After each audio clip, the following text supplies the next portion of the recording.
bring the followers of the way from Jerusalem in chains to be punished.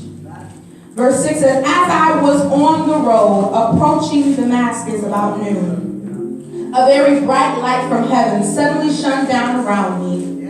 I fell to the ground and heard a voice saying to me, Saul, Saul, why are you persecuting me? Who are you, Lord? I asked. And the voice replied, I am Jesus the Nazarene, the one you are persecuting. The people with me saw the light, but didn't understand the voice speaking to me.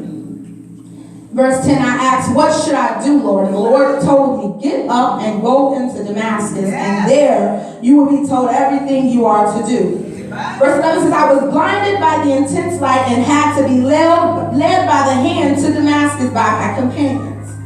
A man named Ananias lived there, and he was a godly man, deeply devoted to the law, and well regarded by all the Jews of Damascus. He came and stood beside me and said, Brother Saul, regain your sight. And that very moment, I could see him. Amen. We have read the word of God that is already blessed. You may take your seats. Heavenly Father, God, we just thank you for all you have done, God. We thank you for your word that goes forth and does not return void, God. We thank you for your many blessings. God, we thank you for healing and protecting and saving and delivering us, God. We just give you the praise and the glory, God. I ask that I decrease right now that you may increase. God, we just thank you right now for what you're about to do in our lives. In Jesus' name I pray, amen. Amen. Bless the name of the Lord. Verse 9. The people with me saw the light, but didn't understand the voice speaking to me. I'd like to take a moment today to talk to you about the road to demask us. The road to demask us. So what happened on the Damascus road, as we read here in Acts 22? Paul, who was a lead persecutor of Christ, was on his way to Damascus, once again to persecute those who believe, to arrest them, put them in chains, and bring them back so they may be imprisoned and even killed for their beliefs. While he was on the road, I like to say that Paul had a Jesus experience. While he was on the road, he was radically converted and had a change of mind and a change of vision, a change of perception while he was on his way to arrest other Christians and bring them back for persecution. The scriptures even tell us that he was blinded on the road and had to be led by the people who were with him into the city. The people that were with him, his companions, were there. They saw the light, but they did not understand the voice. On this road to be demasked, we have to understand that when the voice of the Lord speaks to us, number one, we need to know that it is Jesus who is talking to us in order to have this experience. A lot of times we hear a lot of voices and we have a lot of people talking in our ear, and it gets to the point where you are not sure, it is not clear who is speaking to you. So then we do what we all do, we fall back onto our own understanding and try to do things our way. But Paul, being the example, showed us that when he heard the voice, he immediately stopped, and already acknowledging that it was a Lord, he said, who are you, Lord? We're talking about somebody who does not believe and who persecuted the ones who did believe, but acknowledged the fact that somebody supernatural was speaking to him in that moment. So one, you have to know the voice of Jesus when he is speaking to you in order to have a Damascus Road experience. In order to have a Jesus experience, you've got to know Jesus. And then number two, you have to do exactly what he says do with no question, no hesitation, and you're not worried about what other people think, because it says that when he told him to get up and go, he didn't ask why, he didn't try to ask for clarification, or he didn't want details about what was going on. The scripture says he got up. He got up and he went. Then we have to be willing to change our perception and follow his will. Some of us need to be just like Paul in that moment, and God has to blind us in order for us to be able to take a hand and go in the direction that he has called us to go in. Because if we see what's in front of us and we see what we're about to go into, or we see what we're about to deal with, some of us may turn away. Some of us will turn away. And then most importantly in this particular particular story, when you're trying to have a Jesus experience, you got to make sure that your circle knows the voice of the Lord as well.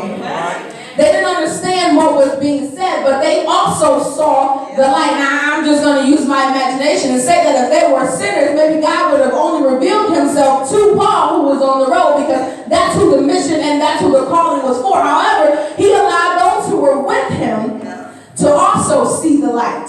Can your friends see the light when he's talking to you? Jesus had to demask Saul in order to reveal Paul. Some of us need a demasking experience.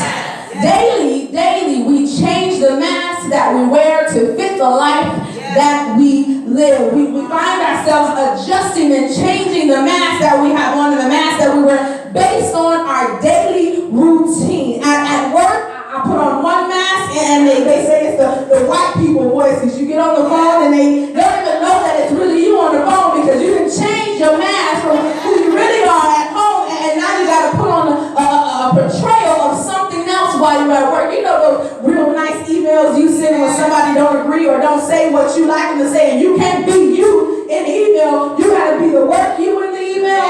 I'm not the only one who use email at work. You gotta, and you leave work and then you're gonna hang out with your friends, and now you gotta put on another mask because the work mask don't work when I'm hanging out with my friends, because now I gotta be the chill mask and I gotta be the everything is alright with me and my life is a little bit better than your life going on right now. We're gonna go back and forth and challenge to see who's struggling the worst in this very moment. You know, that mask that you put on because you're trying to portray one thing, but in real life behind closed doors is something else. You know, we gotta keep switching up that mask. Come on now, we with you. And then some of us, you know, we got Bible study, so now I gotta take that mask off and put on my church mask, because now it's time to come in and act like I've been praying all week and I've been reading my Bible all week and I did my Bible study homework 5 minutes ago in the car, but we gonna put on the mask and act like I've done it already when I left church last week on Wednesday. Now, you know, that church mask that you put on when you really don't feel like praising, but because other people are looking at you, you're gonna stand up anyway and you're gonna do a little clap and a little two-step, because you don't want nobody to know that in real life when you get home you got some problems that you gotta deal with. And if we be truthful, some of us leave the church and go home and put on another mask because you don't want your family to really know that you really came to church and bowed down on the altar and asked for some deliverance and for some salvation for the people that live right in your house. Every day we gotta keep changing our mask, and some of us have so many masks that you lose track of who you are and what you're supposed to be when you go into this place. So you came to church thinking that you needed your church mask, but you forgot it was your turn to pray and for altar calls. So now you gotta run to the bathroom, put on another mask, because you gotta remember what to say while you up here. You know those masks that we change and we keep putting on every situation, every time something comes up, and you gotta be somebody different. The mask that we wear. Every day we have to keep changing our mask. If we look at 2 Timothy chapter 3, beginning at verse 1 through 5, Paul gives us warnings about the world, that the mask that the world puts on, and that the warnings that we should stay away from, and the things that we should resist. And in chapter 3 it says, you should know this. He's talking to his son Timothy, that in the last days there will be very difficult times. Somebody say difficult times. For people will love only themselves and their money. They will be boastful and proud, scoffing at God, disobedient to their parents, disobedient to their parents. I think I read that wrong. Disobedient to their parents and ungrateful. They will consider nothing sacred. They will be unloving and unforgiving. They will slander others and have no self-control. They will be cruel and hate what is good. They will betray their friends. My God, they'll be reckless. They'll be puffed up with pride and love pleasure rather than God. They will act religious. I know he ain't talking about nobody in here, but they will act religious, but they will reject the power that can actually make them godly. Says stay away from people like that. Stay away from people who wear these particular types of masks. But if we be honest with ourselves and we show a little transparency, some of us have these masks hanging in our closets right at this very moment. But of course, you left those ones at home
that Damascus Road experience so that he can demask us so that we can live a true life and walk in his will and walk in his way and be living witnesses to what he has called us to be. All right. All of the masks that we wear can fall under one or under 4 different categories that I'd like to discuss with you today. But in order to better explain these masks, I'd like to tell you a story. So I'm going to ask you to just follow along. Amen? Amen. There once was a wolf. And this wolf was doing what wolves do. All right. And he was traveling around the woods, looking for whom he could devour. And he happened to stumble across a little cabin in the woods. And he thought, surely there's somebody living here. Surely somebody is in here that I can eat. So he knocks on the door, and he's already concocted in his mind the story that he's going to tell whoever answers so that he can get in. He knocks on the door, and a little old lady opens the door, and he tells her that he has lost his family, and he just needs somewhere warm to spend the night. And the lady looked at him and saw the warm brown eyes that he had and the soft voice that he was using, and she felt compassion for him. She felt like she should be a Christian and help him out, so she lets him in. As they're sitting at the table, he begins to tell her this life story about how he was born and raised in a single-parent family. You know, Daddy Wolf left Mama Wolf, and Mama Wolf had to struggle and provide for 8 little baby wolves out by herself, and how hard it was, and they struggled to eat, and they left him, and he's just trying to find his way in life. And she felt so compassionate and so sad about this situation that she just wanted to help the wolf as much as she can. So as they sat there all night conversating and drinking hot chocolate, the little old lady just kind of revealed in conversation that her granddaughter would be coming over in the morning, and the wolf thought to himself, whoo, 2 for 1. And so he continued, they had this discussion, and then it was bedtime, they ended up going to sleep, and she did not know that when she laid her head down that would be the last time that she laid her head down. The wolf had on a mask of a performer. The mask of the performer will cause you to create a particular persona to fit his or her current situation. The performer is nothing but a freshly painted tomb with nothing but dead decay on the inside. The performer saw an opportunity to use advantage of the situation in order to get what he wanted, and he made up lies. He put on the best performance of his life that got him into the door where this little old lady lived. He told so many lies, and he told them so great that she believed him, and it cost her her life. Some of us, just like this wolf, are performers when we are in our day-to-day lives, and just like the wolf, we go around and how things appear are more important than how things actually are. Some of us, just like that wolf, will go around telling as many lies as we can and making up as many stories as we can to get what we want out of the situation at that time. How many of you lied on the application when you did your resume? You ain't really had 10 years of computer experience, but 10 years sound a little better than 1 year when you're trying to apply for a current position. If we look at the Bible, we're looking at the rich man who had everything he needed. He looked like he was a nobleman. He looked like he was rich. He looked like somebody who was of importance, even though the Bible doesn't tell us. It tells us how he appeared to look. And he approached Jesus. He said, look, I got all the success in the world. I did my thing here on earth. All I need you to do is tell me what else I need to do to get into heaven. And he looked at him and he said, well, follow my commandments. And he said, oh, I did that. Ask anybody. Ask anybody who was ever around me. I ain't never lied to nobody. I ain't never killed nobody. I was out here living my best life, you know?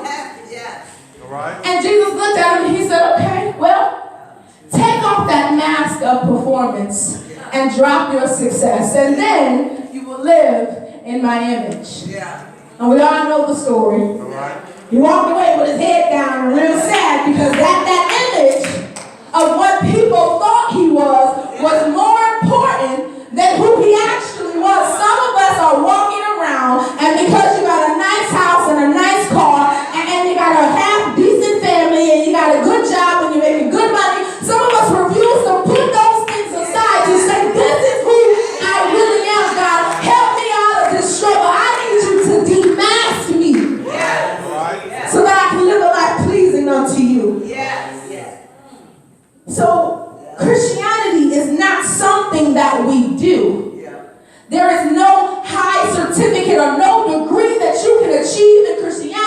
that is going to buy your way into heaven.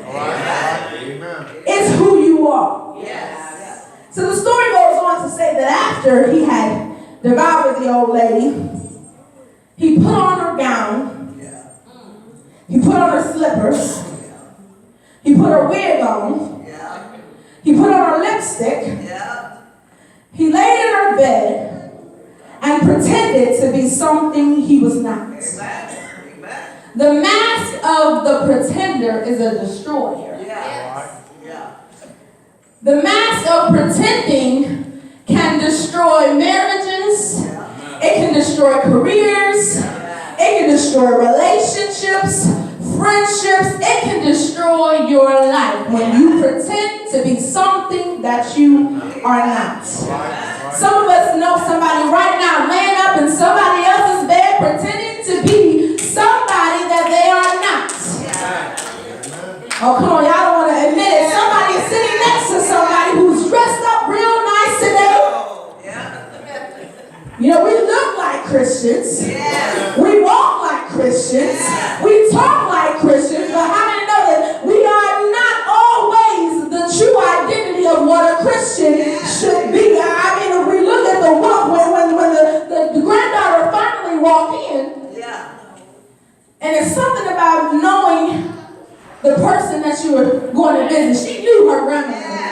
And it's something about having a relationship with somebody that will immediately tell you something is not right. Do I have anybody who has a relationship with Jesus and you walk into a room and you know he ain't there? You know something is not right. You know at that very moment it's time for me to pray. It's time for me to fast because I know Jesus and he ain't here. She walked in and I could just imagine that the house probably smelled a little funny at the time because grandma would have had some cookies baking and some sweet aromas going on and some hot tea and some hot chocolate. So when she walked in, there was a stench that affected her immediately and she knew something wasn't right. And so she goes into the room and she's examining grandma. It looked like grandma. It smelled like grandma. She even laying in the bed like grandma laying, but something ain't right. And so she says, Grandma, what big eyes you have. And grandma said, that's better to see you with, huh? Right? And so she said, no. Grandma, you got some big teeth all of a sudden.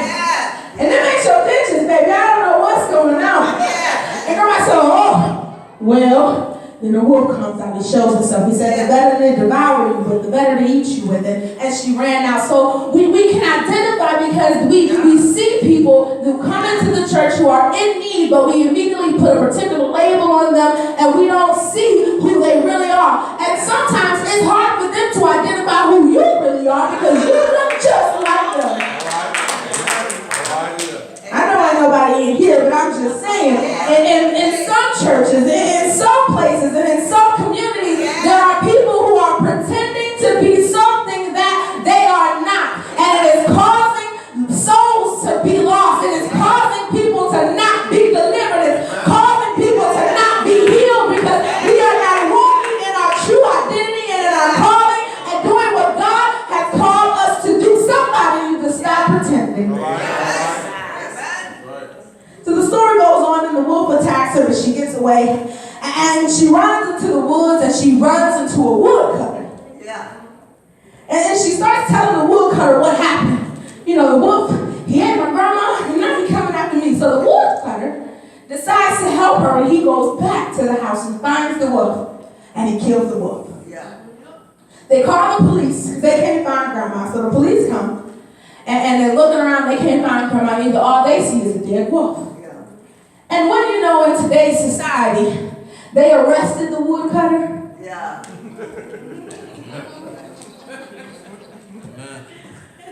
They arrested the woodcutter for murdering the wolf. They called it an aggravated animal assault. They say how inhumane it was for him to kill the wolf when all the wolf did was be a wolf. So they go on trial and they're trying to make him confess it, killing the wolf and nothing but do what a wolf do. That's what he do. He eat people. Y'all was in his territory, this his woods. Grandma shouldn't have lived in the woods by herself. The city should have built a fence around Grandma's woods so couldn't no wolves get in it. You should have called animal control and we would have came in and we would have handled the situation. Okay. Yeah. And what happened was they were trying to get the granddaughter to testify on behalf of the wolf. And she saw how it destroyed the woodcutter's life when they stripped his identity of who he really was and turned him into something that they wanted him to be. And she did not want that situation, so she put on the mask of a pleaser. Yeah. And she gets up and she testifies, and she's sad about Grandma, but y'all right, he shouldn't have killed the wolf. He should have just scared her away and made her run away. But he shouldn't have killed the wolf. And when we look at a pleaser, the people pleaser, they're only concerned about making other people happy regardless of how it makes me feel. Regardless of the outcome that is going to occur in my life, I don't want anybody to say that I did something and the majority ruled against what I said. So instead of standing on the word of God that I believe to be true, instead of believing and following his commandments, because the world says it's strange, I'm going to just comply to the word and do what it said. But the Bible tells me, be not conformed to this world, but be renewed. And so because she gave in and she pleased the people, he was found guilty.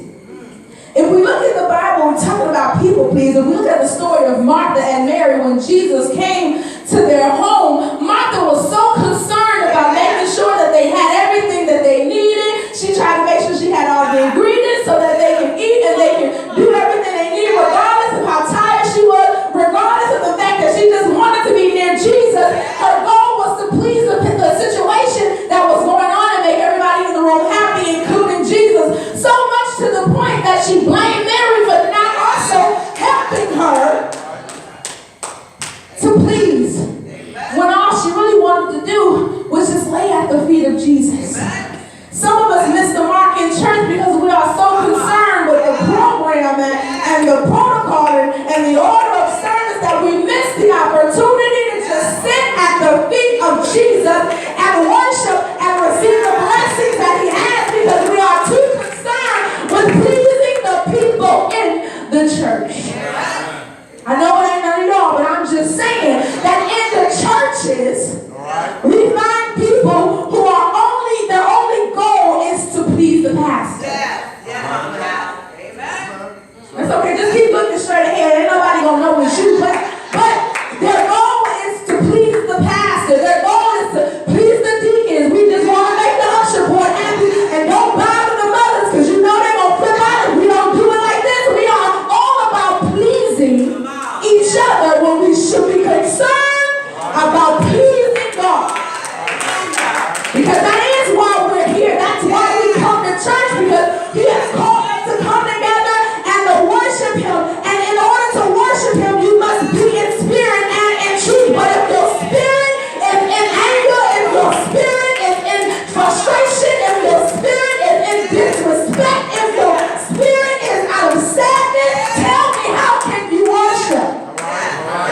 That's why it's so difficult for you to join in on praise and worship, because your spirit is somewhere else.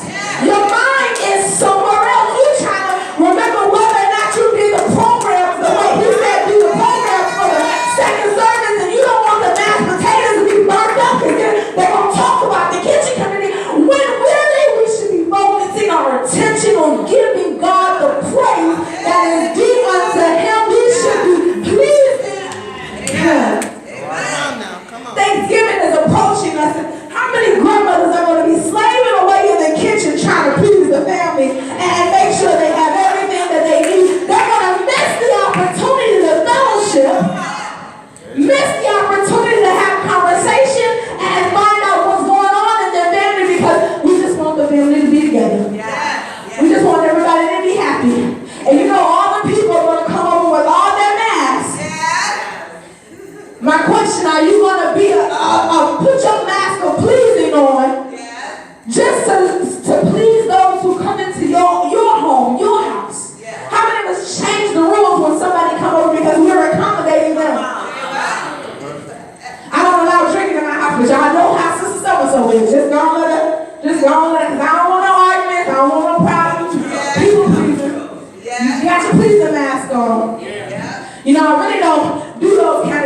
but the kids is here. You know, we're going to put on this mask of performance just for a minute because I don't want no problems with their parents. I don't want nobody to say they ain't coming back over. I really don't like children being cooked in my house, but I'm going to put on this face of pretending right now because I know that they want it. So Lord, just give me strength. No, you got to take off the mask and be who God has called you to be.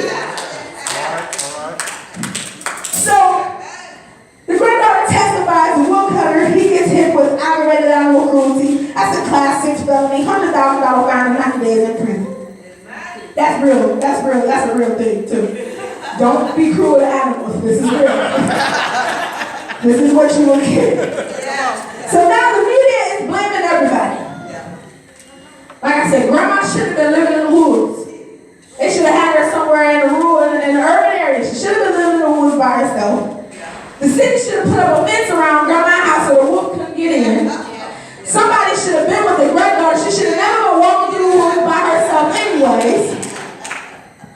And the woodcutter should have minded his own business. They force us to put on a mask of perfection. This is a world-place perfection. Where we live should be perfect. How we look, our bodies should be perfect. Our attitudes should be perfect. We should never mess up. We should never make a mistake. We should never do anything wrong, especially as a Christian. You should never sin. You better not be a hypocrite. You better make sure you pray every day. You better make sure you go to church on Sunday and Wednesday. You better make sure you don't have no attitude when you get there. You better make sure. It's a mask of perfection.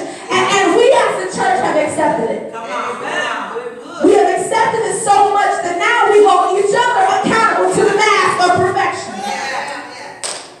I dare somebody in here to do anything that we ain't supposed to do, and I just want to see what the rest of the church gonna do.